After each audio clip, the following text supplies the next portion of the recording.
Everyone, Berkley Schwarz here with the Tennessee Bar Association's Legislative Update podcast, and I'm joined by Ashley Harbin. So glad to see you here this week. You were here last Thanks, week, though. Berkley. I was here last week. It was the week prior that you greatly missed me, as I know my absence was felt by all that It was. listen and join in on this. But today we are missing our third member, our partner in crime, Brad Lampley, which I'm sure he will listen in and comment on what we did or did not say next time. So I mean, maybe or maybe not. that's right. That's right. We never know. So very, very, very busy week this week, which Yes. is what we predicted last week since the House just did finance issues last week. So this week they have taken up everything else, and they all the committees have been meeting. Everything's going full steam ahead.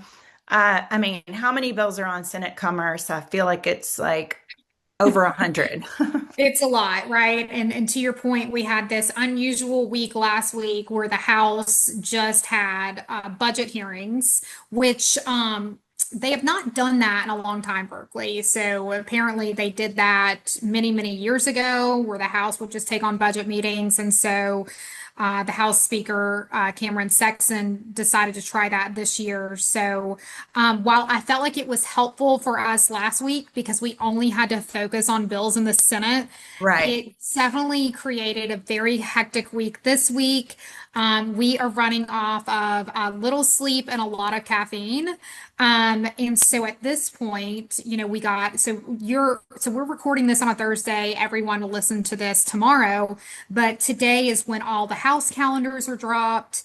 And if you'll notice, Berkeley, on all these emails that we're getting with the calendars, it's, final calendar or deadline to put bills on notice. So we are in that phase of session where committees are on their final calendar, they're closing down, which to everyone listening probably seems great, like, oh, good, committees are closing. But what that really means is if your bill is not on notice at this point, the bill is dead. So if you miss your shot of getting it on notice and on calendar, you'll have to bring the bill back next year. But what it also means is they'll work off their final calendars for several weeks. So to your point about commerce, they've been on their final calendar for a couple of weeks already. They're still not closed. So final calendar does not mean one more committee. It sometimes, goes for three or four committees.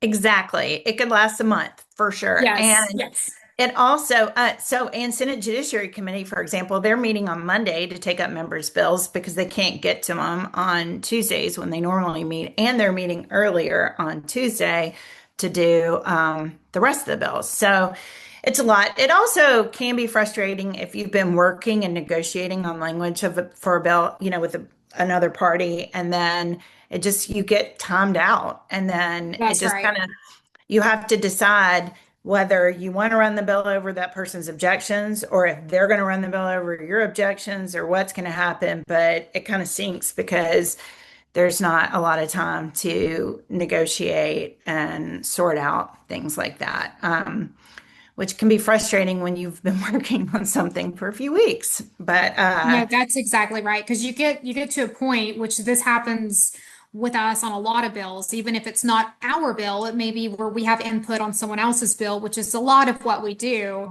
And so then we've got to get our attorneys working on language, which we're so thankful that all these groups do and help us.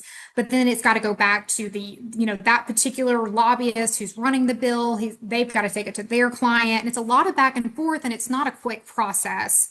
And so, to your point, we run out of time, and then the sponsor is left really to do with, it's in their hands at that point, and we're just hoping that we are able to get our language on there or get certain language taken out that we are opposed to.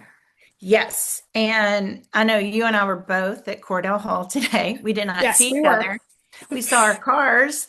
We did. So yeah, it is one of those days. But the good news is, speaking of TBA bills, at least, is that all three of our bills are moving right along. Two of them are not amended. One is, but we worked on the amendment with Senator Hale, and we're happy with the language.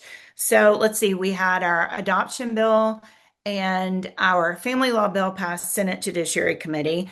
And I actually had to get out, go up and answer questions about the family law bill, which was not my favorite thing to do. And I completely did not expect to have to do that. And there's nothing like hearing, your name called up and you have to go to answer questions when you're assuming everything is going great. I didn't even take the bill with me up to the desk because I just jumped up and went up there. And luckily, it didn't matter. The bill passed somehow. No, it was going to pass no matter what. But Well, it yeah. was because of your great, testimony, Berkeley. Hmm. And that really is, for those who don't know, it can be intimidating because you're dealing with, it's different than going in front of a judge, which Berkeley and I have rarely done, but we have done it. It is. And it doesn't really matter. Half the time, it doesn't really matter what you say. They're going to say what they're going to say, and they're going to vote the way Exactly. they're going to vote. You're just going through the motions. So,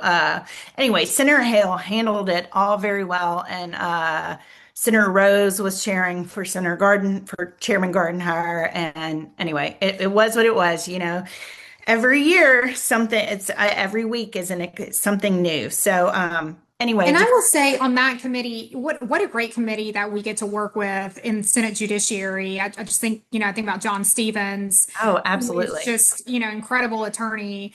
And then, Kerry Roberts is a great friend of the Bar Association, as well as Yes. Chairman Gardenhire. So we are very lucky with the members that we have on there and that have our backs. So I just wanted to note that we definitely have friends in this committee as well as the House committees that our bills usually pass through. That's exactly right. And great sponsors too. Yes. So yeah, so our bills made it through Senate Judiciary in the Senate and the House. Let's see, through the family law bill made it through Children and Family Subcommittee, and then the probate bill made it through Civil Justice. So things are moving right along. Everything seems to be fine this year. We haven't had, so far, no one really has had even voted against the bill. So that is always nice. Speaking of bills that we have been working on that are not TBA bills but affect TBA attorneys, the split closing bill, which is a bill that would affect buyers, attorneys, and sellers, attorneys, in closings for real estate. That bill, a lot of our attorneys have been very concerned about because I guess they handle how they're paid and who does what in different areas of the state differently. And this bill would say you have to do it this way. And basically, it would say they cannot split the, even though both the buyer and the seller would be doing the research and looking into the title, they can't split the premium between the two. And, that it would make it very clear that it's divided. So that bill, I know a lot of people have been very upset about. Andy Farmer has it in the House. We have talked to him a lot. I know that he rolled the bill this week, and we'll see what happens in the end if he decides to move it at all. I think it's just kind of in a way almost like a fundamental difference of opinion. I don't know that there's a way to make the bill better. But I've been hearing from a lot of attorneys about it, especially from Middle Tennessee. And we've, expressed TBA's concerns or real estate sections against it. So anyway, Chairman Farmers listened to Matt and talked to us, and we'll just have to see what happens.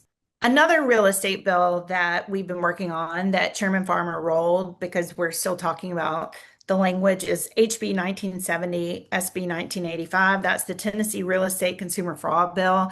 That bill would not allow, it would only allow attorneys to file deeds, which sounds great. As attorneys, obviously, we write deeds and it's important that we file the deeds. But in certain circumstances, when they're notarized or certain other situations, you may have an owner file a deed or a title agent. So that's been a big issue that a lot of people have been concerned about the language and the way that that bill is written as well. And Ashley, I know you've been working on a similar subject.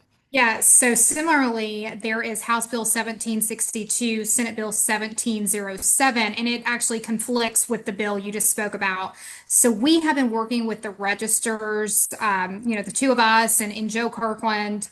We and Brad, we've been working together on that language, and we've requested that Representative Farmer, Chairman Farmer, actually, take his bill off notice and let us run forward with the Brent Taylor, Ron Gant bill. So Joe has sent us an email while we've been on this podcast, and so we are working diligently on that.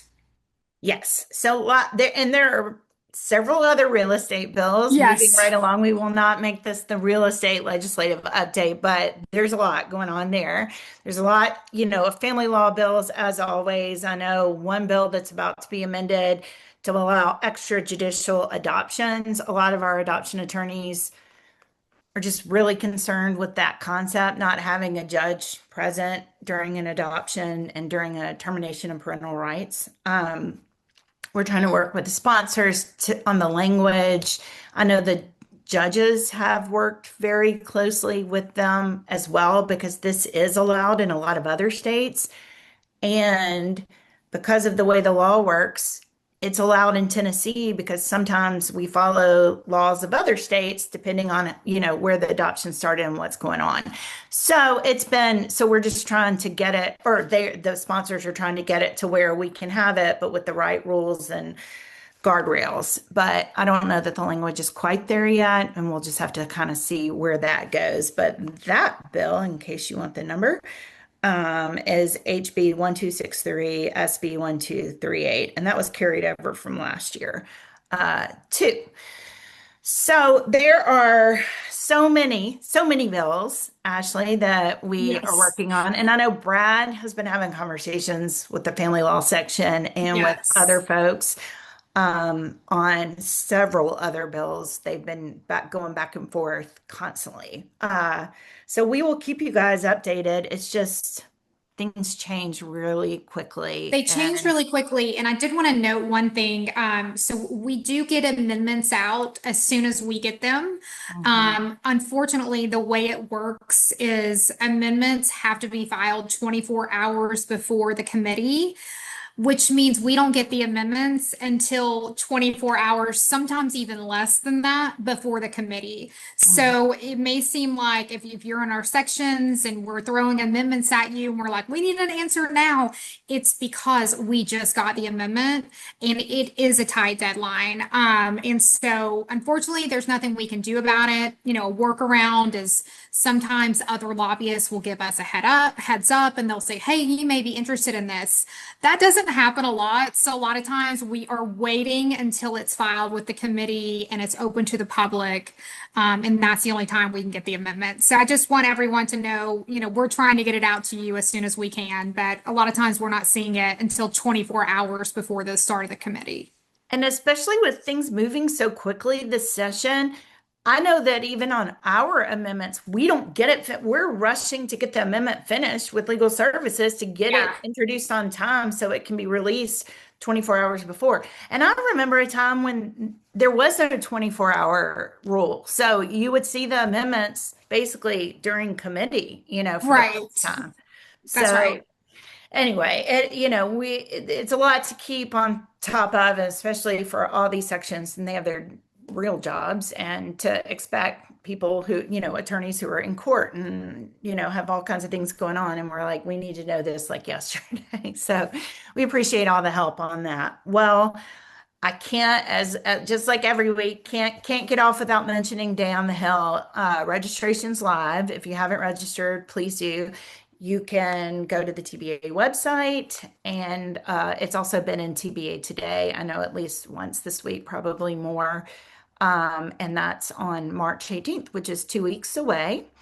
And when you come to that, you get to meet with, you have each person has their own schedule, but they're combined with other people and they get to meet with their own senators and representatives. And it's just a great day, followed by Big Shrimp that night, which is our reception with the legislators and everyone who, everyone enjoys it. I feel like I just always get such good feedback. And so if it's something that you think you can take time to attend, we would love to see you there.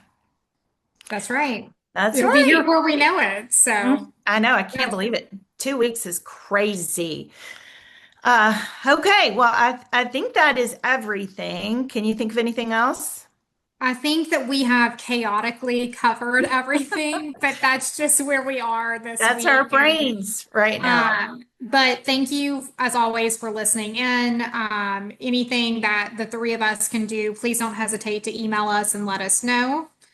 Until next Absolutely. week. Yes, we will see you next Friday. So thank you. See you later. Bye. Thank you.